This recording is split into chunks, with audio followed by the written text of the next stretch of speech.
आप सभी का मेरे YouTube चैनल में हार्दिक अभिनंदन। आज हम कक्षा 12 राजनीति विज्ञान के पाठ कांग्रेस प्रणाली, चुनौतियां और पुनर्स्थापना पाठ के वस्तुनिष्ठ प्रश्न हल करेंगे। पहला प्रश्न है, जय जवान जय किसान जय विज्ञान का नारा किसने दिया था? सुभाष चंद्र बोस, इंदिरा गांधी, अटल बिहारी वाजपेयी, जवाहरलाल नेहरू। इसका सही उत्तर होगा अटल बिहारी वाजपेयी। जय जवान जय किसान का नारा तो लाल बहादुर शास्त्री ने दिया था, जबकि जय जवान जय किसान जय विज्ञान का नारा देश के पूर्व प्रधानमंत्री अटल बिहारी वाजपेयी ने 1998 में पोखरण परमाणु परीक्षण के बाद यह नारा दिया था। अगला प्रश्न है, इंदिरा गांधी द्वारा 1971 के आम चुनावों के समय कौन सा नारा दिया गया था? भ्रष्टाचार हटाओ, बेरोजगारी हटाओ, अंधविश्वास हटाओ, गरीबी हटाओ। तो इसका सही उत्तर होगा गरीबी हटाओ। अगला प्रश्न है, 1969 में कांग्रेस के मतभेदों के कारण उसका राष्ट्रपति के लिए कौन सा प्रत्याशी चुनाव हार गया था?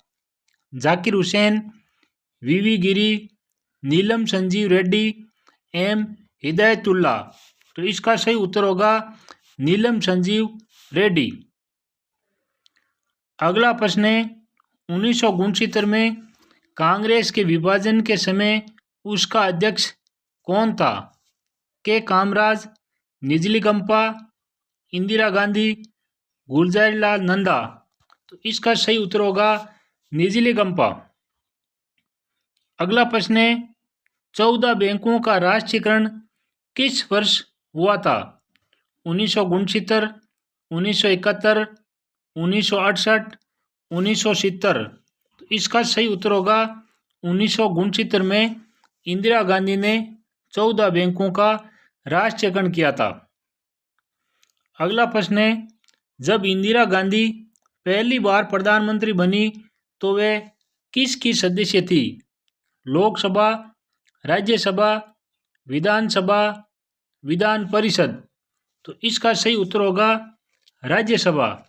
कोई भी व्यक्ति जो संसद का सदस्य है वो भारत के प्रधानमंत्री बन सकते हैं, और कोई व्यक्ति यदि संसद का सदस्य नहीं है तो भी वो प्रधानमंत्री बन सकता है, लेकिन उसे 6 महीने के अंदर अंदर कहीं से चुनाव जीत कर आना पड़ेगा, फिर चाहे वो लोकसभा हो या राज्यसभा हो।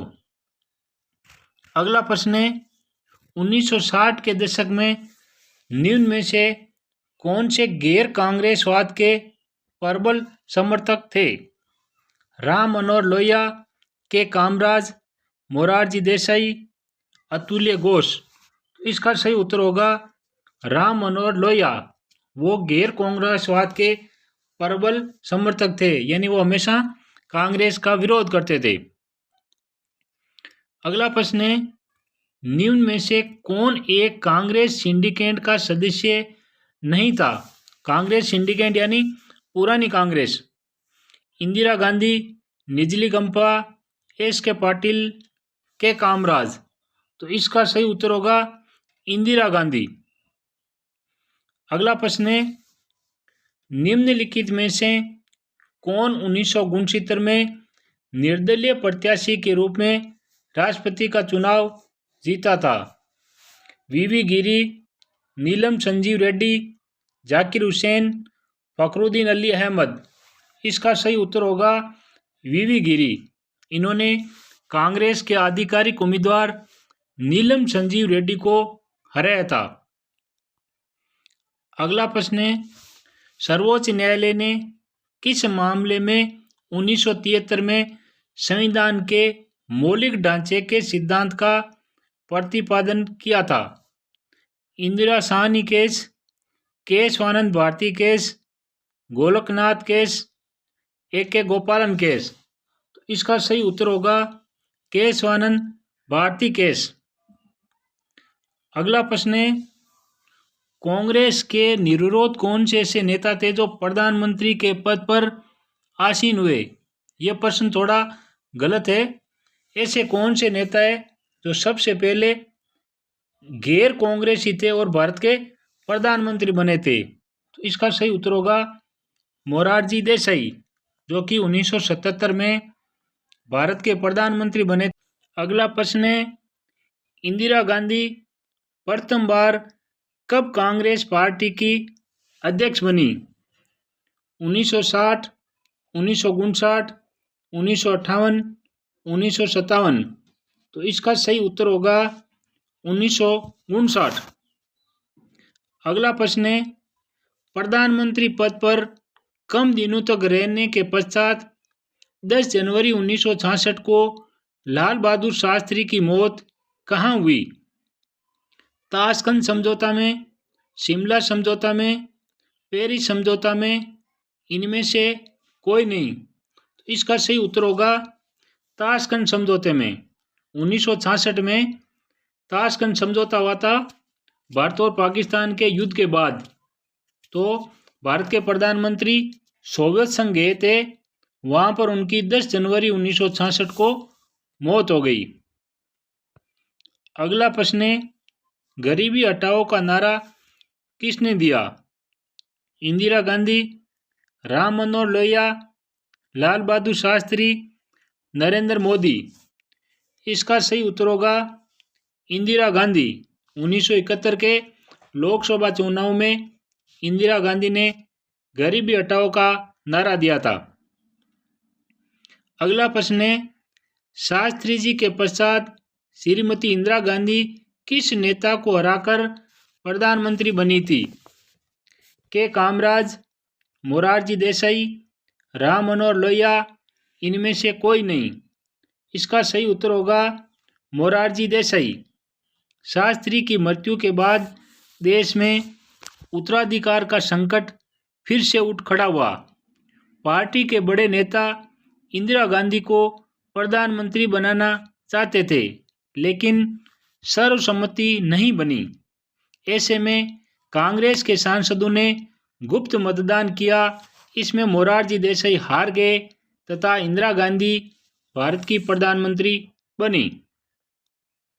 अगला प्रश्न है, प्रथम अंतरिक्ष यान आर्यभट्ट किस भारतीय प्रधानमंत्री के शासनकाल में प्रक्षेपित किया गया था? Indira Gandhi, Rajiv Gandhi, VP Singh, PV Narasimha Rao. तो इसका सही उत्तर होगा इंदिरा गांधी। अगला प्रश्न है, श्रीमती इंदिरा गांधी दोबारा प्रधानमंत्री कब बनी थी? 1980, 1985, 1975, इनमें से कोई नहीं। इसका सही उत्तर होगा 1980। इंदिरा गांधी पहली बार 1966 में भारत की प्रधानमंत्री बनी थी। उसके बाद 1967 के लोकसभा चुनाव में, उसके बाद 1971 के लोकसभा चुनाव में प्रधानमंत्री बनी। लेकिन 1977 के लोकसभा चुनाव में पहली बार देश में गैर कांग्रेसी सरकार का गठन हुआ और मोरारजी देसाई भारत के प्रधानमंत्री बने। फिर 1980 में लोकसभा चुनाव हुए और इंदिरा गांधी वापस देश की प्रधानमंत्री बन गई थी। अगला प्रश्न है, 18 मई 1974 को पोखरण में किया गया परमाणु परीक्षण के समय भारतीय प्रधानमंत्री थे?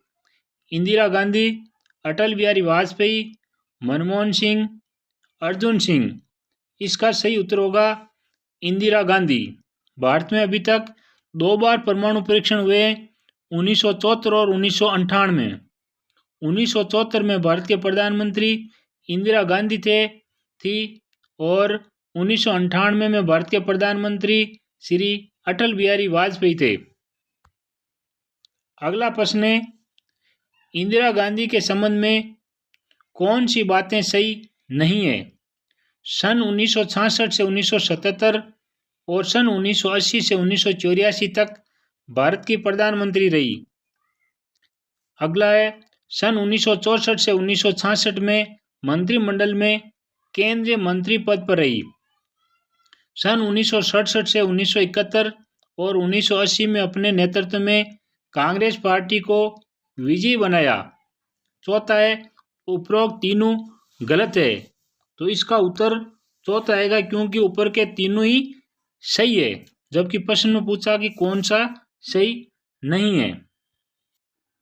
लास्ट प्रश्न है, मार्च 1983 में नई दिल्ली में हुए गुट निरपेक्ष आंदोलन के शिखर सम्मेलन की अध्यक्षता किसने की?